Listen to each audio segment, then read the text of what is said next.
And it's not a lesser of two evils.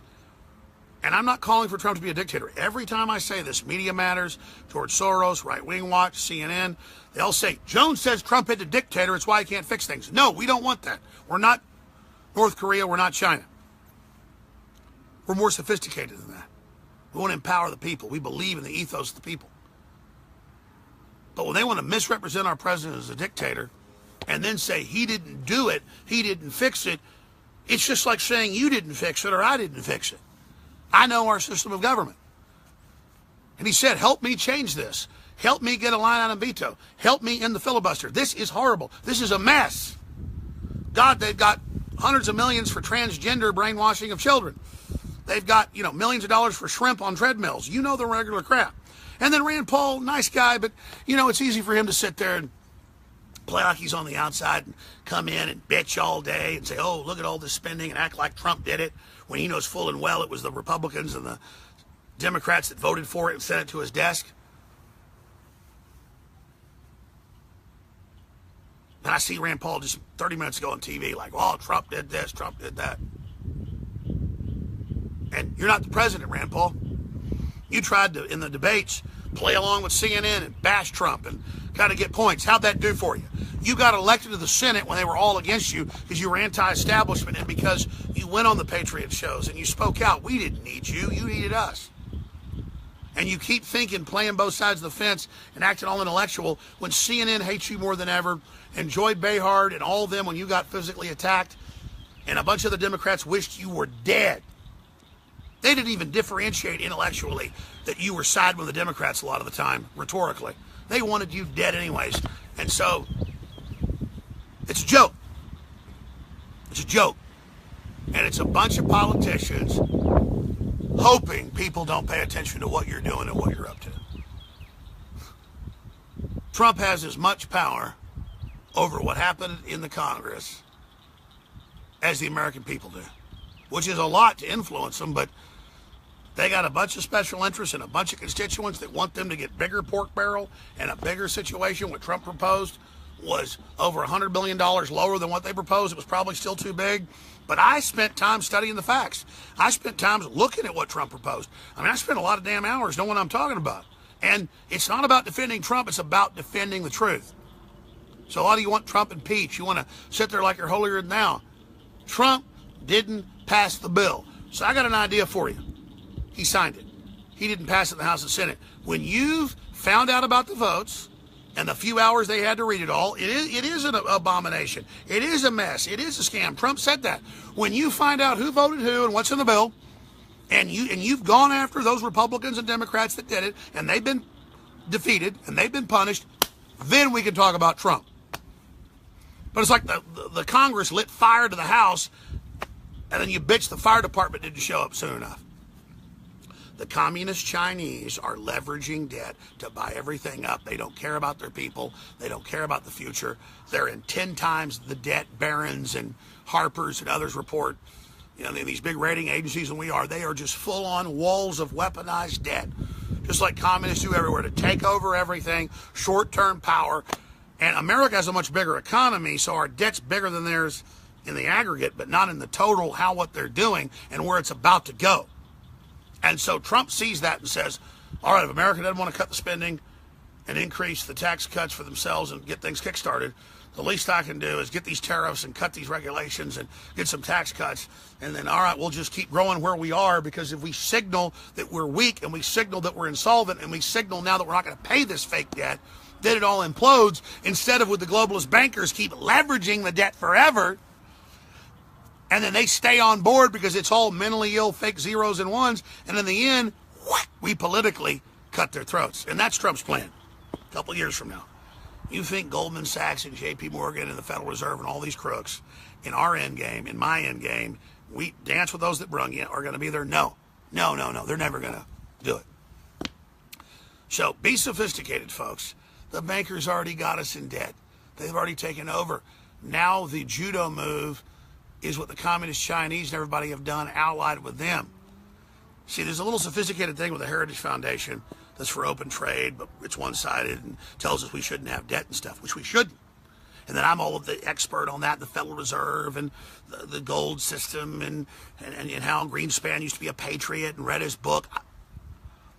Is that once they decided to go the debt route, they teach us conservatives to be against the debt route because it's already going to happen anyways, but so we never realize our salvation against the globalists would be to jack up the debt to create jobs and infrastructure and then double cross them later. And I'm not even saying do that, but that's what they fear. And that's why they fund all the libertarian think tanks to keep us from using the weapons the EU and the communist Chinese and the multinationals and the currency speculators have done, because everybody else is involved in currency devaluation and we're not supposed to do it, and that's another way they capture the United States, and that's the big secret. Trump didn't do all this. Trump inherited it. And he asked Congress to do the right thing. They didn't. So he looks at it, he goes, I'm not going to stall the economy. I'm not going to kill this. They're going to blame me. They said the stock market could go down 10,000 points if I do this. I warned the public. I told them the problem. I'm going to just keep the ship going, and I hope we can change this. We're all in the same position as Trump. And that's what I'm trying to say.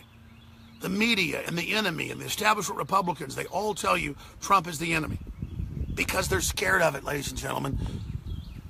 So I've explained this, and the media is so deceptive they'll probably take my clip saying impeach Trump or off the Trump train or any of this, but I saw it when Trump said he legalized 800,000 DACA that have been here for 20 plus years, had no criminal records, had college degrees. He said he'd do that in the campaign. Everybody said, he said he hated all the Mexicans and wasn't going to let them in. He screwed us over on that. And I was like, well, I have the clips of him saying 2 years ago that it wasn't that. And the Democrats came back with total open borders, globalism, total chain migration, and it's all dead. And they had a reasonable DACA on the floor again. They killed that. That's what Trump does. And so I look at Trump as a very studied person. I'm very studied. I live this. And he makes moves ahead of what I would think of. I'm 44. He's 71. I'm really impressed with Trump. He's a godsend. He's real. That's why they hate him so much. The hate's real. And he's very pragmatic, though. And so I just don't want the adulation of YouTube and Facebook letting me spread a video, because that's how it is if I go talk shit about the president. I mean, if he actually turns against us and screws us over, I will go to war with Trump and the Republican establishment he's been at war with. You know that. And I'm watching everything right now, but he's not a dictator. He's not God. It's not instant gratification. And he's gone through hell to get us this far. And you know a man by his enemies. They are freaking out right now. So we've gotten 80% of what we want in 15 months. I didn't think he'd get this done in 4 years. He's dwarfed what Reagan ever did. And if we're a bunch of instant gratification assholes, we all want to piss ourselves and call for impeachment and do all this crap, going, well, he funded Planned Parenthood. You're for killing babies now, boy. You ever gone protest at Planned Parenthood like I have 50 times or more? You ever been physically attacked by communists? Don't give me your crap. You ever adopted people like my family's done? You ever had folks on to stop black genocide in the obituaries? And I'm not shooting my mouth off. Trump's speaking out against Planned Parenthood. Trump's marching at pro-life rallies. No Republican's ever done that. You judge a tree by its fruits. He's trying to put it back to the states. States are banning abortion all across the country. 3 states the last month. We're getting real change. And we're getting somebody that's dedicated to this cause. And you can see it and you can feel it. Now, he may fall. He's 71. I'm 44 and I'm tired. But everybody wants to impeach Trump. Everybody wants to bitch. And it's all part of being these victimology babies. I'm going to say it one last time. Did Trump pass the omnibus spending bill in the House and Senate? No. Did Trump say it was a nightmare and a total piece of garbage that had a lot of critical spending in it and the Americans should wake up and do something? Yeah, he did.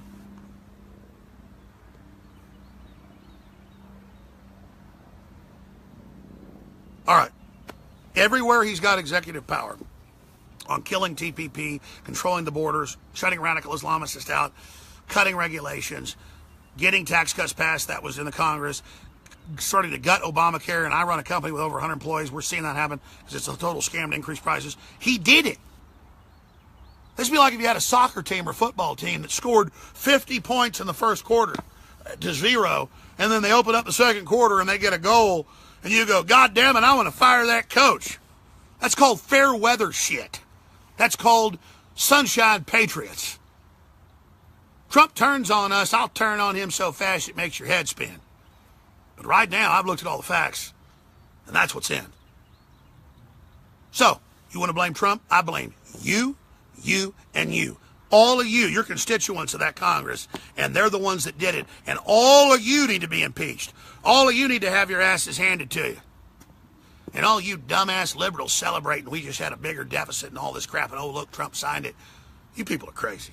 You think there'll be some socialist bankruptcy like Venezuela or Cuba or North Korea, and suddenly you're going to get a bunch of free shit and get people's mansions. You might get mansions, there's going to be ivy growing out of the top of them, and you're going to eat the wild dogs that run around the street. You dumbasses. All your class envy crap. You look at that sun setting right there. Is it setting or is it rising on the Republic? Well, tonight it's setting. But I can tell you right now, ladies and gentlemen, I've done my homework. That's why they hate us so much. And the president's not a dictator, like I said 10 times already, probably. So that's it. You smart enough to figure this out? You're going to buy a bunch of BS from Republican blue bloods just waiting to make their move. The establishment's crapping its britches right now because they know this is a real restoration of our republic. And they know the engine of America can lead the world, lead us all in incredible prosperity. But you've had prosperity so long, some of you, maybe you don't appreciate it. So to all the Republicans and all the Democrats, if you like being schmucks, keep believing mainstream media. As for me, I trust Trump because so far he hasn't steered us wrong. I'm Alex Jones, and this is the InfoWar.